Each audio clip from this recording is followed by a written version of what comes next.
Valerie, and you are watching CMS TV.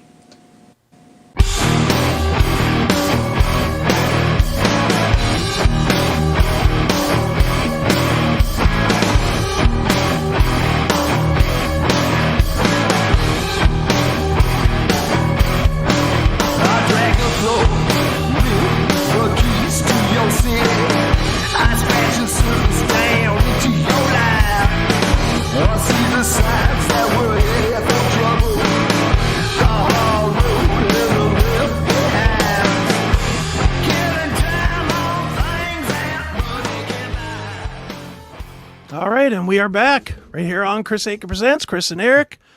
Chat room is buzzing. I haven't been popping any of these things up. I'll pop a few that are not slamming, but pop it up, dude. This is very nice. I appreciate the words there, T-Buzz, basically saying I do good interviews. T-Cuz, Chris Akin did a great interview with a kick-ass bassist from a small band that I thoroughly enjoyed, Chris Kosnick. I'd bet Kosnick makes this warble dick sound like he needs lessons. He might. I don't know. Probably does. I'm not trying to say Christian's a bad bass player either. I'm not trying to fucking rank on his skills. He's obviously good enough to be in a national band. Right. So I'm not trying to say any of that at all. I'm just saying the decorum is totally shitty. Let's see. My Tom Werman interview was great. Here's one for you. He wants the Cap theme song. I need the Cap theme song. Well, there is a full song for that, and I'm so excited that you like it because I need to release it. Yeah. Jay that sings on is probably like, he never finished mixing the song because I only needed 30 seconds for Chris. Right.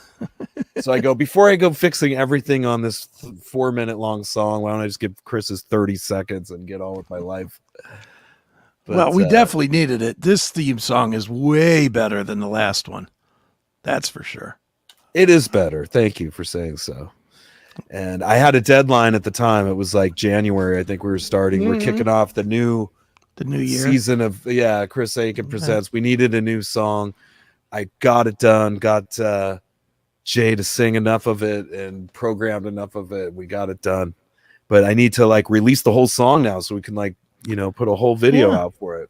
Put a video out, make yourself a little bit of money because you did the work. Right. And it's catchy. I don't know about you, but I catch myself singing that damn song during the day. Nice. I'll be sitting around working. I'll be like, I'll be like, what am I doing? Like that's my own theme song. I shouldn't be humming that one, but I did my job, man. Yeah, you did. You put the proverbial gum in my hair, so to speak. It's one of those type of songs. I like that song. It is good. And it was done, recorded here at the Beach Mansion West. Right. That was a mix of my Splon amp and my Mahaffey amp. There you go. Both mixed together was cool. I was actually doing some more recording this week, and I'm, expanding here. I have like 2 microphones going when I record guitars now. Earworm, he says. Oh, well, there you go. You're going to be sleeping in a sleeping bag there because you have so much gear in that room.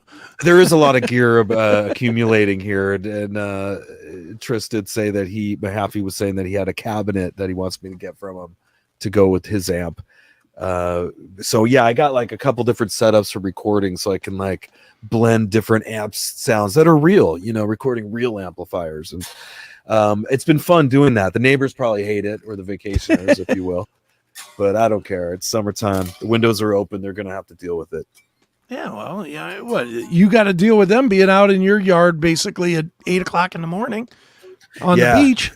The beach is packed, dude. I mean, everybody's coming to the beach. It's awesome weather right now, and the vacationers are here as well. Now it's back to the trying to find a parking space because we only have one like permanent space that Susan gets, right? And then I have to always move my car within 24 hours to another guest space, and those are few and far between this time of year.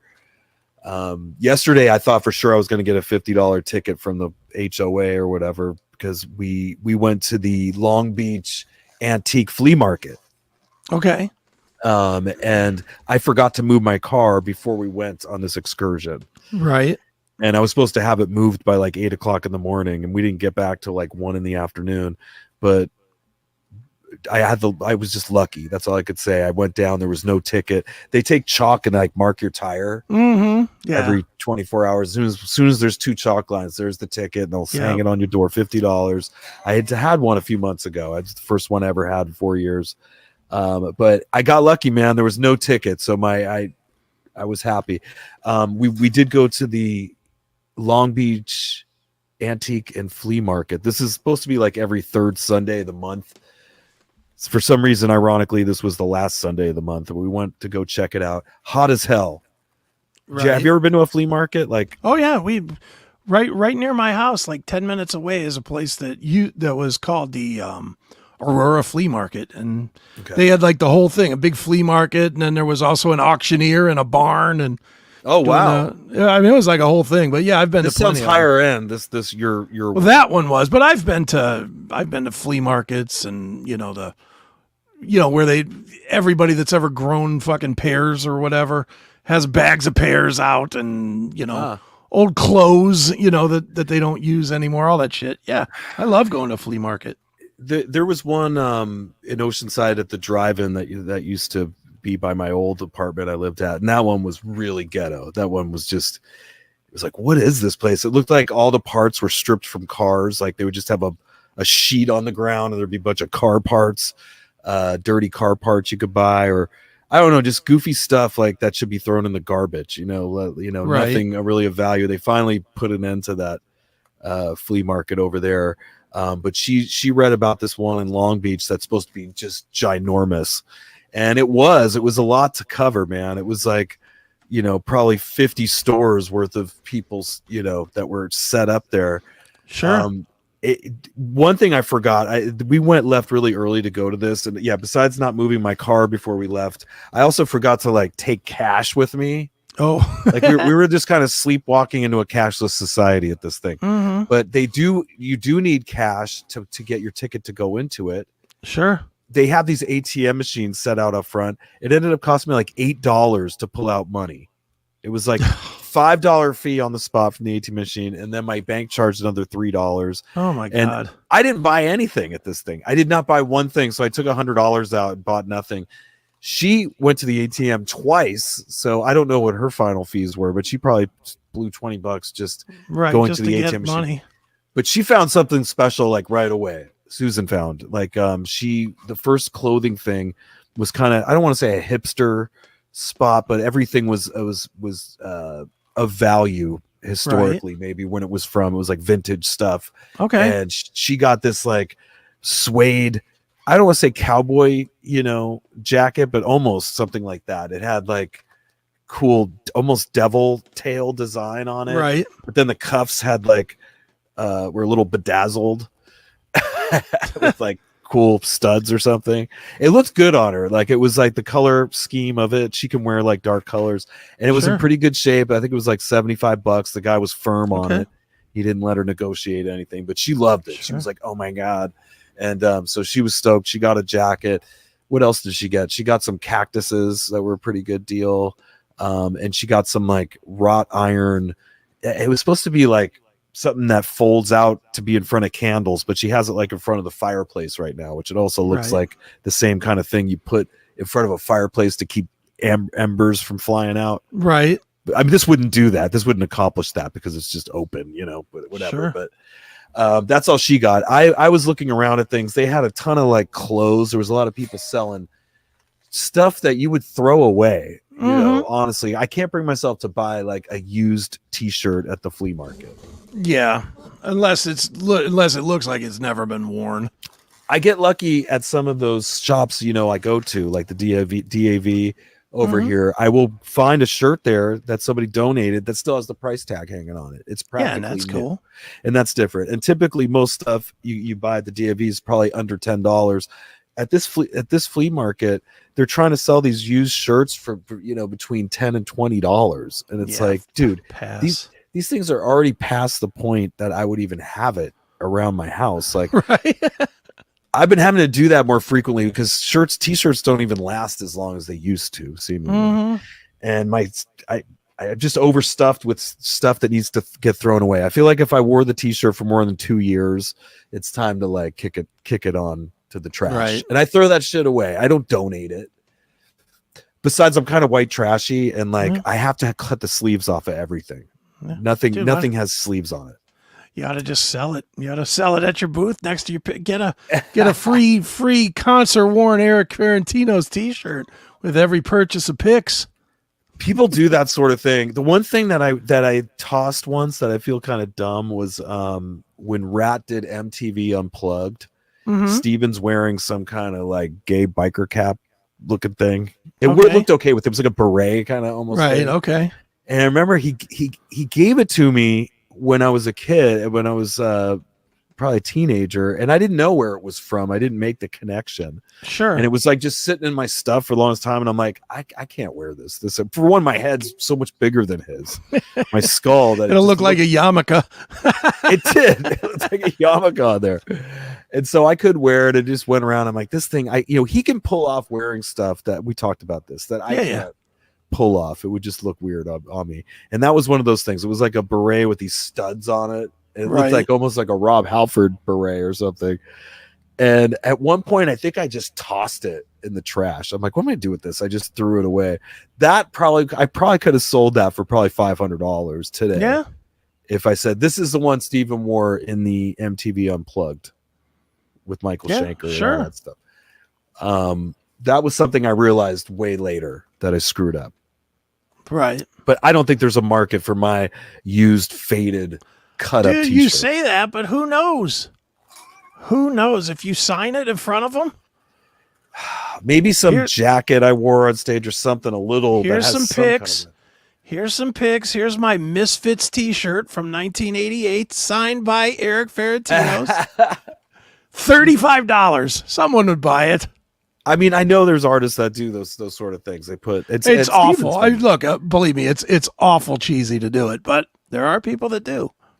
There's a market. I mean, certainly things almost seem worth more when the person's passed away. Yeah, well, you know what I mean? We see these auctions for items. Yeah.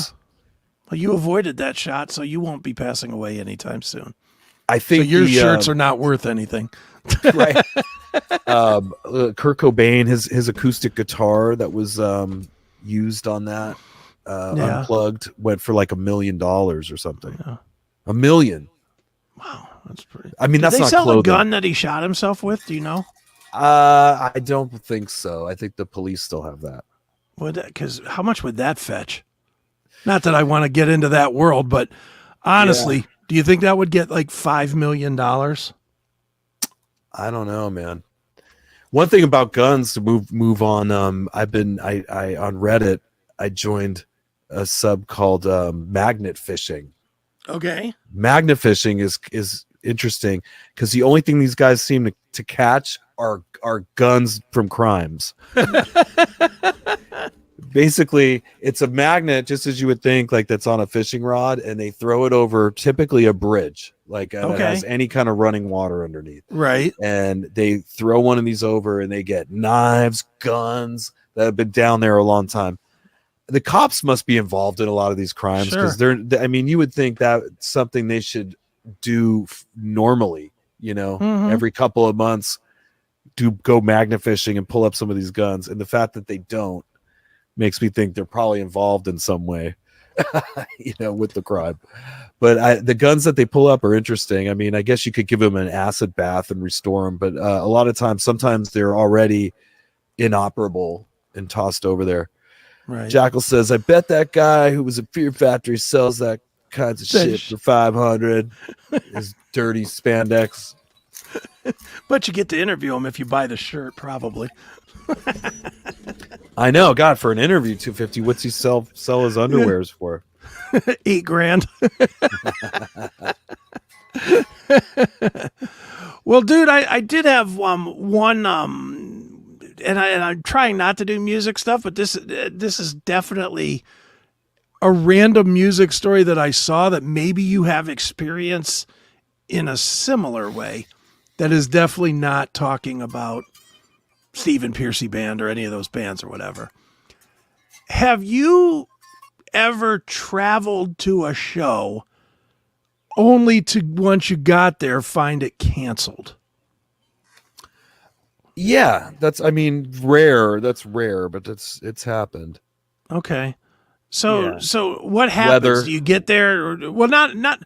Have you had it happen because they ran out of money or they didn't pay the One time. permits or There's whatever? only one time that I remember, and this was probably 20 years ago. This was probably 20 years and you ago. don't have to say who or anything. I'm just. And it was curious if when that's- we were with like a lesser agent that was putting more goofy first timer people. Right. Like sometimes you'll have this phenomenon of like first time promoters. It's the first time booking any kind of national person. They really don't know what's involved with it. And somebody got in over their head, because typically they have to pay the 50% up front, and then we go out and collect the other 50% when we get there. And if they don't give it to us, we don't play. Right. Sure. Now they've always given it to us. There's been a very rare instances where we've agreed to maybe play and got paid after, but that would have to be the state or something. You know what I mean? Okay. It would have to be like a state event or somebody very official for us to trust something. Somebody that's not going to run out of money. Right. Exactly. Because not some unknown promoter, definitely not. And this was just one of those situations where I think they thought we were going to feel bad for them and play anyway. And there wasn't a lot of people at this thing. This was like the early 2000s when it was still a hard time for a lot of the 80s bands. Sure. And there was probably 10 people there or 20 people there. This guy was losing his butt on the show, and he thought we were going to play anyway, and we didn't. No, why would you? That's the It's only your show. job. It's your job. Who goes to their job and says, don't pay me today. Yeah, just give us half as much. It's all right. Yeah, we don't want to get paid. Or like he's going to send the money later or something like that. No. Yeah. No, yeah, I hate that. I hate when people are like, well, it's good publicity. Like you need the publicity. Right. You're not doing this to be famous. You're doing this to get fed. There's different levels of touring bands, and there's some that are really rolling the dice that like just work out door deals. That's like the lowest thing you can do. And it does work out. Occasionally it'll work out and there's people there and you get at least some hundreds of dollars, if not $1,000. And then from there, you have the ones where you do it the right way, that they pay that advance and you show up and get the rest. Big Time Entertainment, Sullivan Big that books us. He's the highest. He's the higher end of the book in the 80s bands, and he has most of them. Yeah. And we never have an issue with any of the places we play. Well, you're going to love this story. I'm curious how you would react if this happened to you. Sounds like it hasn't. I saw this the other day, and I immediately thought of you guys, because I don't even know how you react to this. There was a festival called the Capulet Fest. Okay. They canceled it while a band was on stage. A band was literally playing, and the security came in and made everybody leave because the festival organizer didn't pay the rent for the room. So they canceled the show mid-set. How do you react to that? That's weird. Is there video of that happening? Like all of a sudden they're just like escorting video. everybody out There's of there? just a guy laughing and talking about it, but we could play that if you want. Let's see. You guys grabbed me. I'm like, I know. That's why I was like, We are live at Capulet Fest. We got into our second song. They shut us the fuck down. And we're too fucking good. We're too fucking good. Yes! They got mad. They shut it down. we're too good, man. That's Fuck it. yeah, man. Holy shit. Dude, what about all your shit that's in there? Jason, they fucking shut it down, bro. They came in and made everybody leave. Unfucking believable. Dean, I feel you, bro. So, security comes in, says the dude didn't pay the rent, and made everybody leave. Suck a dick, The bitch. fucking door. Motherfuckers. Yeah, gotta love that shit, right? Unfucking believable. So, I guess all the shit you see going on about Capulet Fest is, yep, there it is. Second song. Came in, get the fuck out. Started grabbing people, just throwing them out. Can you imagine this, dude? I love guys from the South. They're so chill.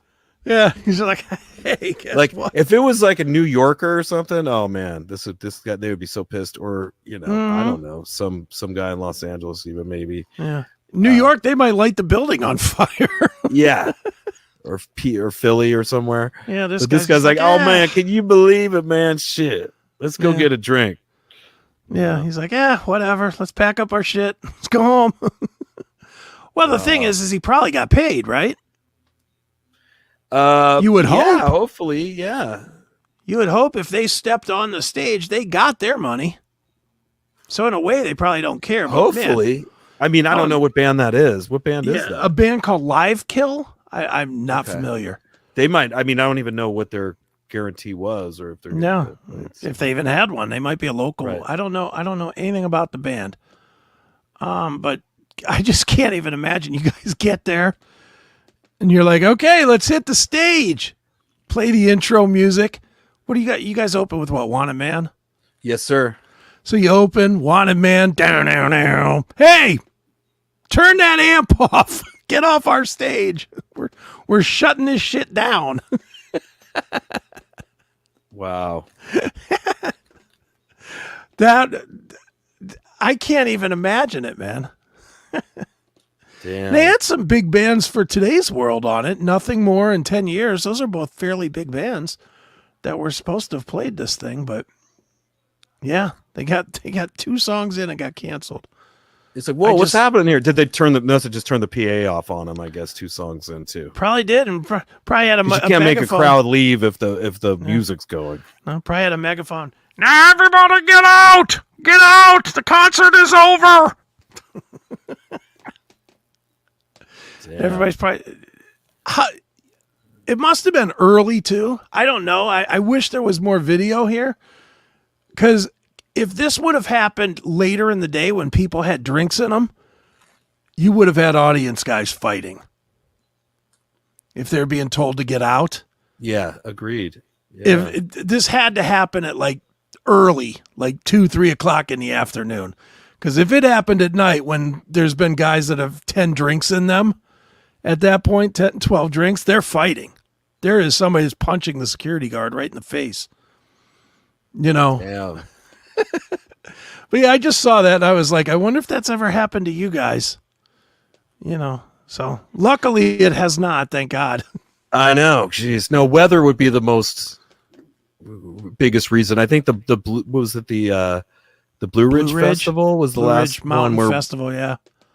we have to play. We were lucky enough to play, but then the next day the whole thing got shut down. Right. And none of those bands got to play. Yeah, and none of those bands got paid either, from what I understand. There's still litigation on that one. I guess that's, and you may not even know the answer to this, dude, but is there, when a new festival pops up, hey, look at here in this city, 30 miles south of anywhere that's ever had a concert, they're going to have a big festival, and they want your band to play. Do you go into that leery, or are you just like, fuck it, 10,000 down, 10,000 day a show or whatever, and you book it? I mean, and again, I don't know if you know the answer to that or not, but like I would be leery. I can't imagine I would be like, oh, they're offering us a big chunk of money, but it's 45 minutes away from a place that's ever had a show. I'd be like, I don't know about that. Right. Yeah, I mean, you trust in the agent too to do the right vetting. Sure. You know what I mean? We're again, Sullivan's does a great job. I mean, we haven't had really any issues, and even on a festival that might have had an issue, we were taken care of. Right. So that's all that matters. As long as your band is handled, that's all that really matters. Yeah, he's definitely at the upper echelon of that era. It's tougher for some other bands. They don't have a choice, and they have to do some sketchier shows, and sometimes to make it a cohesive run, they got to do those kind of door deal gigs I was referring to earlier. Where, all right, guys, we got you Wednesday night, but it's a door gig, and you might not get anything, or you might get a couple grand. Yeah. That's what you're rolling the dice. We don't have those issues, and we can't. With what we're spending on plane tickets and everything, Which, by the way, I have to give Delta some props, man. I'm just getting like Go ahead. upgraded on these on like my next trip next weekend. I'm like first class, baby. You're going first class? First class, Delta. Well, that's pretty sweet. It is sweet. How'd that is that because of the thing that you had an issue with before? I'm what is it? What medallion am I? I'm like pretty high up there. I'm not diamond, but let me double check. Open my app here. Do my stupid facial recognition. Hey, it's me. It's me.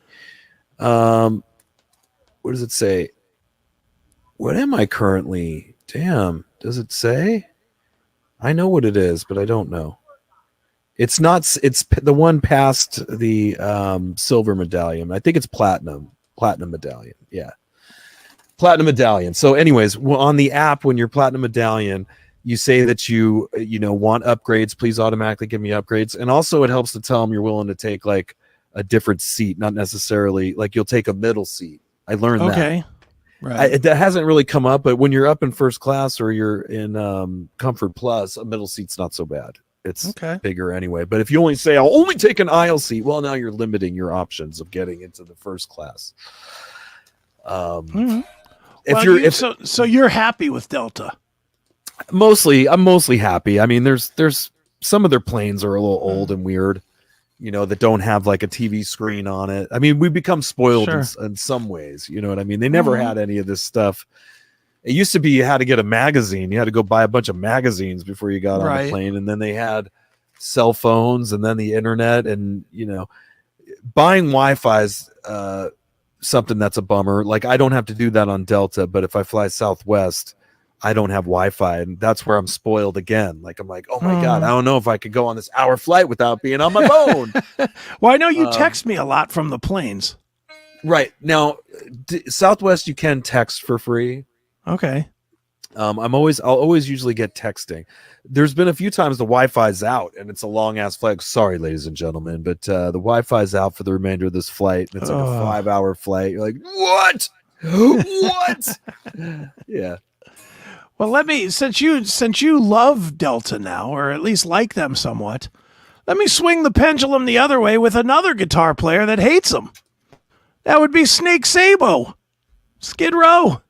Oh, what's he saying here? Should I read this? You gonna read it? I'll read it because I can see it a whole lot better than you probably can. But he had a horrible experience with Delta. This is just, I think, yesterday. Delta, you all fucked up big time tonight. An hour before the red eye from Phoenix to LGA. What's LGA? LaGuardia. Okay. New York. Yeah. So, before the red eye from Phoenix to LaGuardia is due to board, we were informed that the flight is canceled and we're booked on a 6:07 a.m. flight with a layover in SLC. Where's SLC? Salt Lake City. Utah. Salt Lake City, which puts us in New York at 4:30 p.m. I understand that shit happens, but there are no weather issues or mechanical issues, etc. The reason I was told is that you are understaffed. How can you be understaffed leading up to the 4th of July weekend? That's a really good question. Right. And not only that, your help center is useless. And we were told that if we wanted to stay in a hotel, that we would have to pay for it, keep the receipt, and submit it to Delta for a reimbursement. Right. Now, you can at least tell them that that's true, right? That they I went through the exact same thing. Yeah. Missing a flight. We're at a delayed flight and then missed a flight at JFK and watched the plane leave. Like, they shut the doors. And actually, the plane stayed there for another like hour or 30 minutes and they wouldn't let me on it. But anyways, I had to end up paying for a hotel room and it took about a month to get a refund for it. And it was maddening. It's lame to be left cold, especially late at night. For me, it was like after midnight when this happened. Right. It did happen recently. I had another harrowing flight that was delayed, and that time they actually did give me a room for a few hours and a ride over to there. It's something that does happen. Like I'm expecting with the touring we're doing here towards the end of the year, that could very well happen where I get stuck somewhere and I just have to be calm about it. Yeah.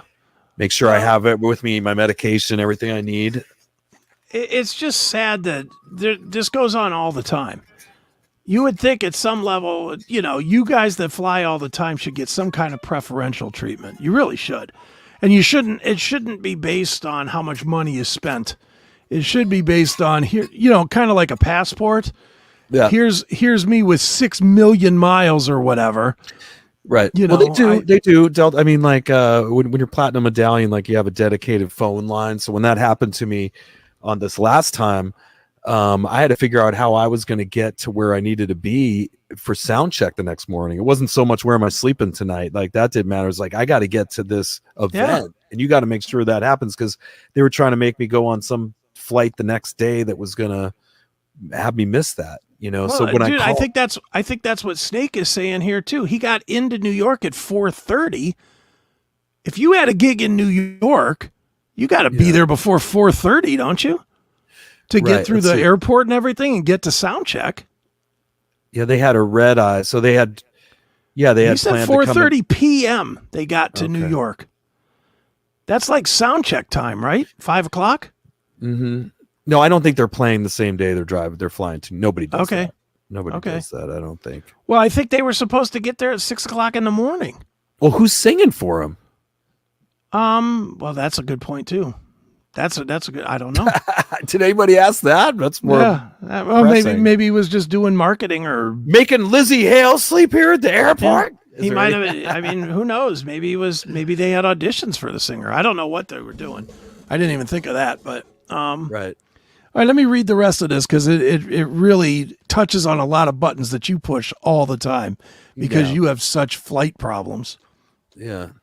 Also, even though, and you just mentioned this, also, even though I paid for a certain class of seat, I was given one that was less than what I paid for. No one was offered vouchers, and everyone was directed several different places without being offered any solutions to compensate them for their inconvenience. I'm feeling like this isn't the airline they usually take. Because there's other bands that we know that stick with American Airlines or they stick with United, and they built up their status with those and then but occasionally the tickets are outrageous and they have to go through see what other airline has something for them. Sure. And they do a different airline. We do that occasionally. I have to take American. I have no status with them at all. Right. Well, so he does say here, as I'll read here in a second. This is their airline that they fly. It's Delta. Okay. It's the next line. Your company is much better than this. I've been a loyal customer, but this whole scenario has been really frustrating and disappointing. Right. So they fly on Delta, or at least a lot of the time. And good Lord, you've flown. How many miles you got? Currently on Delta, I don't know, like 500,000. How many of you do you think you have all time? 10 million? 5 million? No, I don't know. I mean, I've flown so many different airlines. Like we haven't been trying to stick with one specific airline. I'm just saying, if you had to guess, years ago. If you had to guess, the entire 25 years you've been in a band, have you flown 1 million miles? Oh, collectively, yes. Yeah. How many do you think you've flown? 5 million? I don't think so. I don't know. Probably not that much. Yeah, because I mean, earlier in the band's years, we toured. Or so. We used to tour more. You know what I mean? True. God, one year we were on tour bus for like 6 months straight, and we weren't taking planes. You know what I mean? True. This like fly out thing's been more a phenomenon in the last like 10 years. You know, right? But it's a lot of goddamn flights. But there's a lot of miles. The people like Kip Winger, you know, those bands, you know, well, the Snake Teslas Sabo. How many has he done? Right, they have a lot. They should have a lot. You know, they're going to get taken care of. You know, when they go to complain to Delta, they're going to compensate them for the hotel. They're going to give them a bunch of miles as an apology. So calm down. Well, David listen Sabo. to this last sentence, because the whole reason I brought this is this last sentence, which just reminded me of you, a month ago or whatever it was, where you were just raging about being treated like shit in the airport. Yeah, it's always like, JFK or Yeah. Atlanta. Last sentence reads, "Do you offer a voucher for sleeping on the airport floor?" I won't do that. I will not do it. I don't care if it's for like 3 hours. I'm getting a hotel room somewhere near Right. the airport because I will not sleep over. Actually, it would depend how many hours it was going to be, but typically the flights don't start firing up again until 6 o'clock the next morning. Right. And if it's like 11 o'clock at night and they're like, oh yeah, just after you've already it's taken 12 hours just to get to where you are there, and now you're going to like spend another 6 hours sleeping on the floor in the airport. No. Yeah, fuck that. That just, Won't do it. this is one of the main reasons I'm not in music, Right. because I couldn't deal with this. I'd be knocking over a a table or something, or a row of chairs or something. I'd be The most mad I furious. got was that JFK time a year or so ago when they shut the door and the plane was still there and the plane was delayed anyway. Right. And they still wouldn't let me get on the thing. And I remember I had a backpack and I just hucked it. I hucked the backpack at the door. Like people must have been looking at me like I was a mental case. Right, or a terrorist. Like you're I throwing a was bomb furious. in. and then yeah, when I went up to the help desk, I like kicked my guitars over to the desk and they looked at each other like, look what we have to deal with here. And I'm like, what are you doing for me? You know, I was so mad. Yeah, it's crazy business, man, no doubt. Yeah. All right, dude, let's get the fuck out of here. I've All had right. enough. Where are you gonna be? Give Yeah, the we got dates, give that, the stuff. Right. We are going to be in Michigan coming up, and I wasn't prepared for this. Let me see here. That's right. Tour. Right. We got Stephen Piercy birthday bash. This is going to be July 5th at Bay City, Michigan, the Okay. Winona Park Pavilion. So if you can get out there, get on out there. Steven's birthday is actually July 3rd, so make sure to wish him a happy birthday. Hey, did you have a birthday or something? Somebody made a comment. Yeah, I about saw that candles. comment too, and I just no, my birthday is October 27th, but I think it was Neely or something on this classic metal show said, so were you blowing out candles or you yeah, I don't know. What the hell was he talking about? I have no idea. I just roll with it. Seth's birthday today. Yes, today was Seth's birthday. Happy birthday, Seth He Williams. turned 48. Happy 48th birthday, Seth, to you, Mm. sir. And may you have many, many, many, many more birthdays. We have more shows. I mean, the July, we got that one on the 5th, and I come home for a little bit. Then we got the Glendale, Arizona. Oh, that's Ozzy canceled that, by the way. Steven was supposed to do an appearance with Ozzy Osbourne in Glendale, Arizona. Steven's still going to go, but Okay. Ozzy apparently can't get on a plane right now. They announced Right. that. Then we got 18th, 19th, 20th. We got Jurgles. People are talking about the Jurgles show. Got Jurgles on July 18th in Warrendale, PA. The next day, the 80s Rock Invasion in Toledo, Ohio, Promenade Park. The 20th, MGM Casino in Northfield Park, Ohio, July 20th. So 4 shows this month. We're gonna have to. I might come to Jurgles instead of Northfield, believe it or Okay. not. Even though Northfield Sure. is 5 minutes from my house, because Northfield's on a Saturday. I thought it was on a Sunday, Okay, no problem. Yeah, but You I can might. make whatever I might. one you can make. I might do that, or I might just meet you for lunch or something at Northfield. Just take you for lunch at a nice steak place. Go get a nice meal before you get up on stage, and then you'll be half asleep while you're playing. I need a nap from that steak. I can't eat a 22-ounce steak and then play a show. Right. Sounds great. But yeah, now we'll it's do- 4th of July is coming up for everybody. We're not going to talk to everybody Thursday. until Thursday, right? So I had my fireworks. My Yeah, I AI see that. fireworks here. My hope fireworks were at the beginning of this show. Yeah, Chris got his fireworks out of the way. I hope everybody has a safe 4th of July. Happy Yeah, keep your Independence Day fingers. to us. Right. Keep your fingers. Throw it. Don't hold it. Throw it. Right. Dude, real quick on that, just and then we'll get out of here. Mhm. Have you ever known anybody blow something up that actually blew up on them? Yeah, I think we talked about this maybe over a year ago, but Okay. I had a friend of mine that I was chicken asking him why he was missing his finger. Like he Right. had like it was like this. like, Okay. Yeah. it was always awkward. I'd go to shake his hand. It was like Right, it was always a weird feel. right. Right. And finally, like after all this time, I asked him about it, and because I was imagining like a mafia thing, like he owed money gambling or something, Right. and they took his Cut finger. I off. always think Right. the worst. I always think the worst. Sure. It turns out it was just what you're talking about. It was like when he was a kid at fireworks, he blew his finger off. Yeah. Dude, I have two quick ones. One, me and my brother used to have bottle rocket wars. In my grandfather's backyard. we'd end up with like 2 beer bottles and like a handful of bottle rockets and be shooting them at each other. Right. And I remember I shot one at my brother and it went down his shirt and blew up. Oh my God, blew his tit off. No, I didn't blow nothing off. It just popped. You know, I mean, they were the old ones that just went Right. and then they were pretty much dead before they popped. Right. But it popped on his chest, and he was like, "Woo!" You know, he was like 10 or whatever. Don't tell mom. Yeah, pretty much. That was my first thing too. I know it was don't tell. But then the other one, and this almost was a death right in front of me. When I was in the military, you go out to the range, and one of the days that you're on the range is grenades. And what they do is you throw like 15 test grenades first just to get the a feel motion for it. and whatever. Yeah.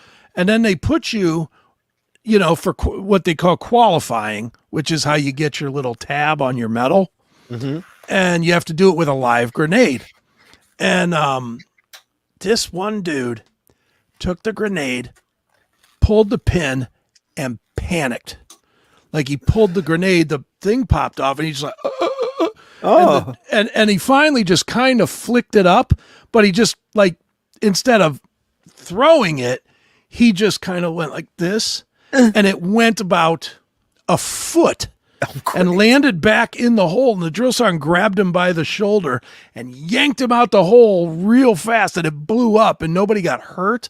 Wow. But I mean, this dude was honestly, him and the drill sergeant were like a second away from death. He probably kicked his ass for that, right? Oh my God. I felt bad for him in a way, because they used to make us, when they really hated us, they used to make us do some shit called crab walking, where you're like on your hands and your feet, but I've seen people doing that just yesterday. But they made they made this poor son of a bitch crab walk like a 5-mile march back to the barracks. Yeah. He had to do the whole thing in crab walk. Oh, that had to suck something awful, but I did it right, so I didn't have to do it. So fuck him. Yeah, I know. I could see like a drafted person having issues with some of this weaponry and stuff. But I mean, you think if you signed up that you're the kind of guy who could throw a grenade, or no, you're going to be doing that. I think with that, or with any of that stuff, I don't think it's that. I think it's the fact, because I saw a lot of people that just froze up when anything was live. Like when you're doing it in test runs, it's easy. Mm-hmm. Nobody hitches when it's test. But even like they have one drill in the Army anyway. I don't know if they do it in the other military specialties, but like we had one where it was kind of like an obstacle course sort of a thing. And you've seen it on TV where you're like crawling on your belly under barbed wire and there's puddles and stuff, and you're crawling through the puddles and all that crap, but you have to keep low. And in the Army, they do it with live fire, and you can see they use tracer rounds, so you can see the red streaks or blue streaks or whatever right over your head. Like it feels like it's right over your head. It's probably 2 or 3 feet over you, but it really feels like, well, if you stand up, you'll die. Yeah. And when we had those, I can't tell you how many times, and I had to do this myself. I didn't freeze up, but the drill sergeant, I would get to the end, and the drill sergeant would be like, "Get back out there and get Johnson now." And I'd have to crawl back out because a guy would freeze up. They would get so scared of getting shot that they would freeze up, and then we would have to, whoever was done would have to climb back out there, crawl back through the mud and stuff, grab them by their whatever you call it, not the vest, but the munitions whatever it's belt? called, the backpack belt thing. Yeah, you had to grab them by that, and then you had to crawl backwards while pulling this stupid His son of a suspenders? Was he wearing pretty suspenders? much. It was the suspenders that hold the canteen and the the magazine and all the LBE. Thank you. I could not think of what it was called, but you did. You had to crawl back out there and get them because the exercise wasn't over until everybody got through, and it was all about teamwork and leave nobody behind, and you know all the messages that they teach you. But inevitably, every time we did live fire anything, someone froze up. This guy froze up on the grenade thing. That guy froze up on the live fire training thing. When we were doing air assault and airborne, when jumping out of planes, they had guys that literally they had to kick them out the plane because they wouldn't do it. Yeah. They just wouldn't go. That I could almost understand. The grenade thing, you think they'd work you up to it. You probably have a dummy grenade you practice with first. Where I don't know, I'd be excited to throw a grenade. I was. That sounds fun as hell. You know, dude, I was so thrilled to do any of that stuff. That or, you know, everybody gets an M16, you know, to shoot. But I remember, you know, because I qualified, I like had the highest score of shooting in my company. So they let me shoot a 203, which is like a little grenade launcher thing. You know, it's not really a grenade. It's a big round, but it's literally about that long. And, you know, it just this big old round. Yeah. Chunk, pump it, you thump, and it doesn't it doesn't even pop. It just grenade launcher you're talking about. Well, it was like that. It was M203. M203, right. Yeah. But when you would shoot this thing, like we would have like an old abandoned tank or something out on the range that we were shooting at, and he'd be like, "All right, hit that tank." Thump. It was the coolest shit ever, man. Now there's like a little sight. There's a sight on that thing that pops up, right? That and you kind of got it because it lobs it in a way, right? It does. Boom. The 203 was hard to shoot because it was also underneath. So you use the sight. I mean, a 203 was kind of like an M16, but it just had this extra part underneath that you could shoot. But yeah, it had a sight on it, and you had to kind of zero in that. I never figured out how that sight used to work. They always used to say you'd take a shot, you'd be off to the left or something. They'd be like, "Okay, turn it 3 clicks to the right," or what. And right. I never understood it. I just was like, okay, 1, 2, 3, whatever. I'm shooting. I don't give a shit. You know, I just figured aim and shoot, and I'll be close. As long as you get your breathing down, you'll be close. So. You know, but yeah, I loved shooting. I never had a problem with any of that stuff. But all right, let's get out of here. We are done. Thank you everybody for watching. We will be back next week. I'll be in all my normal haunts. I'll be on Seth's show Wednesday, CMS on Saturday, back here on Monday. Erik will be in Michigan, I think you said, right? Yep. Bay City Fireworks Fest. So if you're in Michigan and you're not there, you suck. So be there, please. Go support Erik. Go support the Stephen Piercy Band. And catch a great night with a brand new guitar. That's right. You can see the debut of that one right there. Right. Visit splonguitars.com. Yes. Please do. Support him and tell him that Erik sent you. That will do Erik a lot of justice toward getting another guitar. So you want the Erik Ferentinos SS1. That's right. Slime green distressed. That is model. right. Order it up today. That's right. So, all right, we're done. Thank you, everybody, for watching, and we will see you next week. See ya.